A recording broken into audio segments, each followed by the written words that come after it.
دینے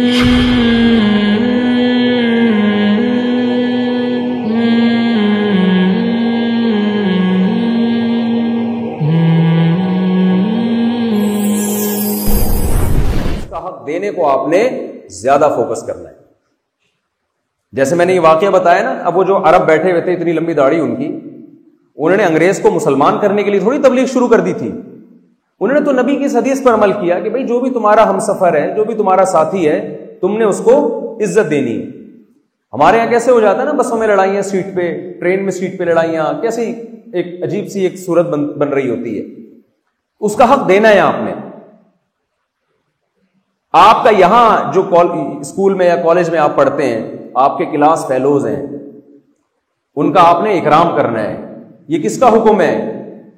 یہ آپ کے کالج کا یا اسکول کا کی انتظامیہ کا حکم نہیں ہے, یہ اس اللہ کا حکم ہے جس نے آپ کو بنایا. آپ نے ٹیچر کو عزت دینی ہے. دیکھیں, ایک عزت وہ ہوتی ہے جو ٹیچر کے سامنے ہوتی ہے, ایک عزت وہ ہوتی ہے جو ٹیچر کی غیر موجودگی میں ہوتی ہے. اصل عزت وہ ہے جب آپ کے ٹیچر موجود نہیں ہیں, اس وقت آپ ان کو عزت دے رہے ہیں. وہ کیسے دے رہے ہیں؟ کوئی آپ کے ٹیچر کی غیبت کرتا ہے, آپ اسے روک دیں کہ یار ہمارے ٹیچر ہیں, اللہ اس کے رسول نے ہمیں حکم دیا ہے کہ ہم ان کو عزت دیں گے. تو یہ عزت دی جا رہی ہے کہ آپ ان کی غیبت کر رہے ہیں بیٹھ. آپ نے دفتروں میں دیکھا ہوگا نا, باس کے سامنے یس سر یس سر یس سر, جیسے ہی باس چائے پینے کے لیے گیا فوراً کیا سلسلہ شروع ہو جاتا ہے. ایسا ہوتا ہے کہ نہیں ہوتا؟ اب یہ ایسے ہی بیٹھ کے آرڈر چلاتا رہتا ہے, چودراہٹ دکھاتا رہتا ہے, اس طرح کی باتیں شروع ہو جاتی ہیں. تو اسلام نے ہمیں حکم دیا کہ بھئی ٹیچر سے بھی تمہارا ایک رشتہ ہے, تو ٹیچر کو تم نے عزت دینی ہے. کوئی اعتراض ہے ٹیچر کے اوپر, عزت احترام کے ساتھ آپ پیش کرتے ہیں کہ سر یہ ایک تھوڑا سا مجھے اشکال ہو رہا ہے, مجھے اعتراض ہو رہا ہے, یہ آپ کی ایک عادت مجھے ٹھیک نہیں لگ رہی. آپ بتا دیں ایک دفعہ عزت احترام کے ساتھ, مان لیں ٹھیک ہے, نہیں مانے تو آپ کی ذمہ داری پوری ہو گئی. تو دن رات میں جتنی بھی آپ کی ذمہ داریاں ہیں, آپ نے یہ دیکھنا ہے کہ میں ان ذمہ داریوں کو پورا کر رہا ہوں اور اپنے ہدف کے لیے ابلوکم ایکم احسن عملا, پوری زندگی اس ہدف کو سامنے رکھ کے آپ نے زندگی گزارنی ہے. ایک چھوٹی سی بات بتا کے میں اپنی بات کو ختم کرتا ہوں. وہ جو ڈاکٹر مجھ سے پوچھ رہے تھے نا کہ اسلام میں کیا فضیلت ہے میڈیکل کالج میں پڑھنے کی, تو میں نے کہا اسلام کہتا ہے کہ جس نے ہزاروں انسانوں کی جان بچائی, ایک انسان کی جان بچائی ایسے جیسے ہزاروں کی جان بچائی.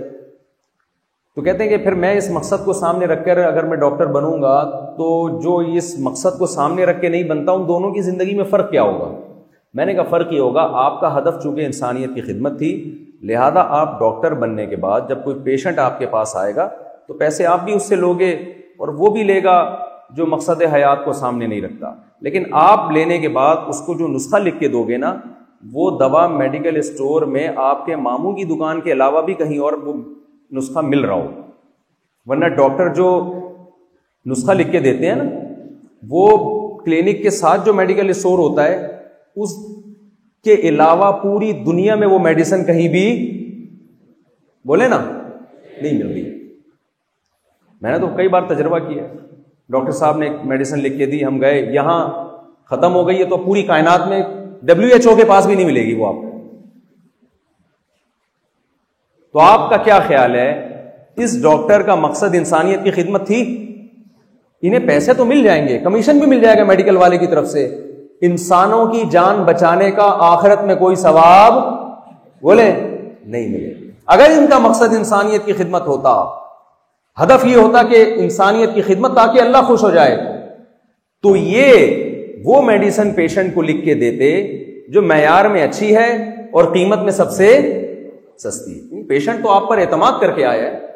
تو میں نے ڈاکٹر کی ایک مثال دی ہے, آپ کالج سے فارغ ہونے کے بعد زندگی کے جس شعبے میں بھی جائیں, آپ نے نیت یہ کرنی ہے میں نے اپنے ملک کی, اپنی قوم کی ترقی کا ذریعہ بننا ہے. جیسے یوسف علیہ السلام نے ارادہ کیا تھا, پیسے بھی ملیں گے انشاءاللہ آپ کو, عزت بھی ملے گی انشاءاللہ آپ کو, لیکن ٹارگٹ اور ہدف آپ نے دولت اور عزت کو نہیں بنانا. یہ دولت اور عزت ایسی چیز ہے کہ انسان صحیح چیز کو جب ہدف بناتا ہے تو دولت اور عزت اس کے پیچھے بھاگتی ہے, اور اگر آپ کا ہدف صحیح نہیں ہوگا تو آپ دولت اور عزت آپ کے آگے آگے اور ساری زندگی آپ اس کے پیچھے پیچھے بھاگتے بھاگتے بالآخر تھک کے چور ہو جاؤ گے, ایک دن موت کا شکار ہو جاؤ گے آپ. یہ دونوں چیزیں انسان کو ملتی ہیں. حدیث میں آتا ہے من كانت الآخرة همه جعل الله غناه في قلبه وجمع له الشمل وأتته الدنيا وهي راغمة ومن كانت الدنيا همه جعل الله فقره بين عينيه وفرق عليه الشمل ولم يأته من الدنيا إلا ما قدر له. نبی صلی اللہ علیہ وسلم نے فرمایا جس شخص نے دنیا کو ہدف بنا لیا، عزت، شہرت، پیسہ. آج اکثر لوگوں کا ٹارگٹ یہی ہے، عزت، شہرت، پیسہ چاہیے بس. آپ صلی اللہ علیہ وسلم نے فرمایا تو ہمیشہ عزت، شہرت، پیسہ آگے آگے بھاگے گا اور یہ اس کو حاصل کرنے کے لیے پیچھے پیچھے بھاگے گا. ساری زندگی اسی دوڑ میں لگا رہے گا. اور آپ صلی اللہ علیہ وسلم نے فرمایا جس نے آخرت کو فوکس کیا کہ میں نے خدا کی نظروں میں اچھا بننا ہے، میں نے قوم کا ایک اچھا فرد بن کے دکھانا ہے، اور میرا مقصد کیا ہے؟ اللہ کی رضا. تو آپ صلی اللہ علیہ وسلم نے فرمایا کہ اتتہ الدنیا وہی راغمہ، دنیا اس کے پاس ناک رگڑتی ہوئی آئے گی. عزت بھی، شہرت بھی، پیسہ بھی، یہ دونوں آئیں گے. اور کیسے آئیں گے؟ ناک رگڑتے ہوئے آئیں گے اس کے پاس. یہ سب چیزیں انشاءاللہ آپ کو ملیں گی اور ذلیل ہو کے ملیں گی. یہ ذلیل ہوں گے، آپ عزت والے ہوں گے. ایک بزرگ کے پاس ایک بادشاہ گیا نا، اور کہنے لگا کہ بادشاہ سلامت کبھی ہمارے در پہ بھی آیا کریں. بادشاہوں کے پاس، حکمرانوں کے پاس جانے والوں کی دو قسمیں ہوتی ہیں، ایک وہ جو اپنے مفاد کے لیے جاتے ہیں اور ایک وہ جو قوم کے مفاد کے لیے جاتے ہیں. یوسف علیہ السلام مصر کے بادشاہ کے پاس اپنے لیے گئے تھے، قوم کے لیے گئے تھے؟ قوم کے لیے. لیکن جو اپنے لیے جاتا ہے نا، تو بادشاہ تو اس لیے ان بزرگ کو کہہ رہا تھا کہ آپ آیا کریں، کبھی ہم سے ہدیے نذرانے لیا کریں. تو بادشاہ نے کہا کہ میں اپنے غلاموں کے غلام کے پاس نہیں جاتا. بڑا آدمی تھوڑی چھوٹے کے پاس جاتا ہے، غلام کے پاس، اور تو میرے غلام کا بھی غلام ہے. بادشاہ حیران ہوا کہ یار میں کنٹری کا سربراہ ہوں، اتنی میری حیثیت، اور انہوں نے میری 2 ٹکے کی ویلیو نہیں چھوڑی. مجھے کہہ دیا تو غلام بھی نہیں بلکہ میرے غلام کا بھی کیا ہے؟ غلام ہے.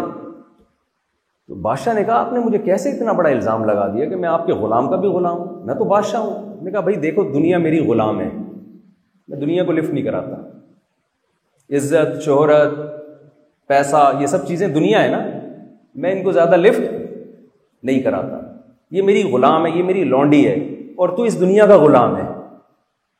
جس کو چیز کو میں لفٹ نہیں کراتا، تیری نظر میں دنیا کی سب سے بڑی چیز ہی وہی ہے. دنیا میری غلام ہے اور تو کس کا غلام ہے؟